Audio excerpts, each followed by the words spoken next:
మీ పిల్లలు maths science లో dull గా ఉన్నారా? 100% మార్క్స్ కావాలంటే ఆన్లైన్ ట్యూషన్ ట్యుటోరిక్స్ లో జాయిన్ అవ్వండి. పాకిస్తాన్ సైన్యం పైన బలూచిస్తాన్ లిబరేషన్ ఆర్మీ పెద్ద ఎత్తున విరుచుకుపడుతోంది. వ్యూహాత్మకంగా ఉన్నటువంటి ప్రాంతాల్లో గెరిల్లా యుద్ధ రీతిలో పాకిస్తాన్ సైన్యాన్ని పెద్ద ఎత్తున మట్టుబెడుతోంది. ఇటీవల జరిగినటువంటి గత 3 రోజుల్లో జరిగినటువంటి దాడుల్లో 12 మంది పాకిస్తానీ సైన్యాన్ని చంపేసినట్టుగా బలూచిస్తాన్ లిబరేషన్ ఆర్మీ అధికారికంగా ప్రకటన చేసింది.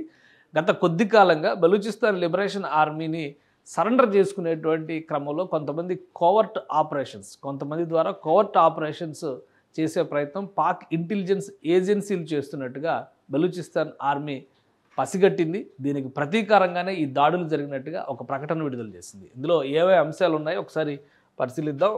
బలూచిస్తాన్ ఆర్మీ గత కొంతకాలంగా పాకిస్తాన్ని ముప్పలు తిప్పలు పెడుతున్నటువంటి ఒక లిబరేషన్ పోరాటంగా చెబుతోంది. అయితే పాకిస్తాన్ ఏమో వీళ్ళని తీవ్రవాదులుగా, నిషేధిత గ్రూపులుగా, తీవ్రవాదుల జాబితాలో చేర్చినటువంటి పరిస్థితి కూడా ఉంది. అయితే 12 మంది ఆక్యుపయింగ్ పాకిస్తాన్ ఆర్మీ, అంటే పాకిస్తాన్ అక్రమంగా బలూచిస్తాన్ని దురాక్రమణ చేసింది అనేటువంటి వాదనని పదే వీళ్ళు చెప్తున్నారు. కాబట్టి personal eliminated in Noshki, Kalat, మాత్సుంగ్, అలానే క్వెట్టా ఇక్కడ జరిగినటువంటి 4 ప్రాంతాల్లో జరిగినటువంటి అటాక్స్లో 12 మంది పాకిస్తానీ సైనికుల్ని చంపేసినట్టుగా అనౌన్స్ చేశారు. వీటన్నిటికీ కూడా బలూచిస్తాన్ లిబరేషన్ ఆర్మీనే బాధ్యత వహిస్తుందని చెప్పని ప్రకటన చేశారు. ఇందులో కీలకమైనటువంటి అంశం ఏంటంటే బలూచిస్తాన్ తరపున పోరాటం చేస్తున్నటువంటి కొంతమందిని లొంగ తీసుకునే ప్రయత్నం పాకిస్తాన్ ఇంటెలిజెన్స్ ఏజెన్సీలు గత కొంతకాలంగా చేస్తున్నాయనేటువంటి ఆరోపణలు బలూచిస్తాన్ లిబరేషన్ ఆర్మీ చేస్తుంది. ఈ క్రమంలోనే ఓ వ్యక్తిని లొంగ తీసుకుని అతని ద్వారా సమాచారం తెలుసుకుని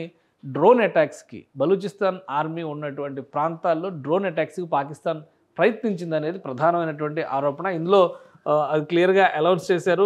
Baloch liberation army freedom fighters targeted personnel posted at the check point of occupying Pakistani army at CCM across in Mastung last night. So దానికి సంబంధించినటువంటి 3 వ్యక్తులు ఆ ఘటనలో చనిపోయినట్టుగా చెప్తున్నారు. అలానే మరొక వ్యక్తి ఇక్కడ గుల్జార్ అనేటువంటి వ్యక్తికి సంబంధించినటువంటి కుమారుడు బలూచిస్తాన్ లిబరేషన్ ఆర్మీలో పోరాటం చేస్తుంటే అతన్ని పాకిస్తాన్ ఇంటెలిజెన్స్ వర్గాలు లోబర్చుకుని అతని ద్వారా తమను ట్రాకింగ్ చేస్తున్నాయి. ఈ ట్రాకింగ్ అనుమానాలకి కౌంటర్గానే ఈ ప్రాంతాలన్నిటిపైన కూడా నిఘా పెట్టి 12 మందిని లేపేసినట్టుగా బలూచిస్తాన్ లిబరేషన్ ఆర్మీ ప్రకటిస్తుంది.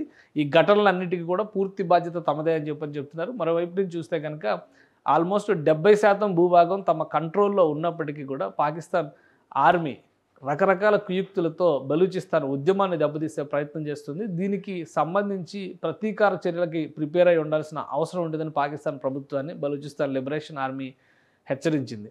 మరోవైపు నుంచి చూస్తే గత కొంతకాలంగా ఈ కోవర్ట్ ఆపరేషన్స్ పైనే పాకిస్తాన్ ఇంటెలిజెన్స్ ఎక్కువగా ఫోకస్ పెట్టింది. దానికి సంబంధించిన డేటాను కూడా కూపీలాగేటువంటి ప్రయత్నాలు బలూచిస్తాన్ లిబరేషన్ ఆర్మీ చేస్తున్నట్టుగా అనౌన్స్ చేసింది. ఇప్పటికే క్వెట్టా నగరంలో మనశ్శాంతి లేనటువంటి స్థితిలో పాకిస్తాన్ ప్రభుత్వం ఉంది. అతి కొద్ది రోజుల్లోనే క్వెట్టా నగరాన్ని కూడా స్వాధీనం చేసుకుంటామంటూ బలూచిస్తాన్ లిబరేషన్ ఆర్మీ హెచ్చరికలు జారీ చేస్తుంది. ఆపరేషన్ సింధూర్ సమయంలో ఇటు భారతదేశం తూర్పు సరిహద్దుల్లో పోరాడుతుంటే పశ్చిమ సరిహద్దులు మొత్తాన్ని నియంత్రణలోకి తీసుకునేటువంటి ప్రయత్నం బలూచిస్తాన్ లిబరేషన్ ఆర్మీ చేసింది. అయితే అనూహ్యంగా 3 రోజులకే కాల్పుల విరమణ జరిగిన తర్వాత నుంచి పాకిస్తాన్ ప్రభుత్వం, పాకిస్తాన్ సైన్యం, ఇంటెలిజెన్స్ వర్గాలు ప్రత్యేకంగా బలూచిస్తాన్ పోరాట యోధులపైన నిఘా పెట్టాయి. డబ్బు ఎరచూపి కోవర్ట్ ఆపరేషన్స్ నిర్వహించేటువంటి ప్రయత్నాలు చేస్తున్నాయని బలూచిస్తాన్ లిబరేషన్ ఆర్మీ ఆరోపిస్తుంది. సో దీనికి ముగింపు ఎప్పుడు ఉంటుంది, ఎక్కడ ఉంటుంది, ఎలా ఉంటుంది అనేది చెప్పలేం. కానీ బలూచిస్తాన్ లిబరేషన్ ఆర్మీ చేస్తున్నటువంటి పోరాటం మొత్తం కూడా స్వాతంత్ర పోరాటంగా అభివర్ణిస్తూ ఈ ఘటనలన్నిటికీ తమదే బాధ్యత అని చెప్పని ప్రకటించింది. సుమన్ టీవీలో మీ పర్సనల్ అండ్ బిజినెస్ ప్రమోషన్స్ కోసం కింది నెంబర్కి కాంటాక్ట్ చేయండి.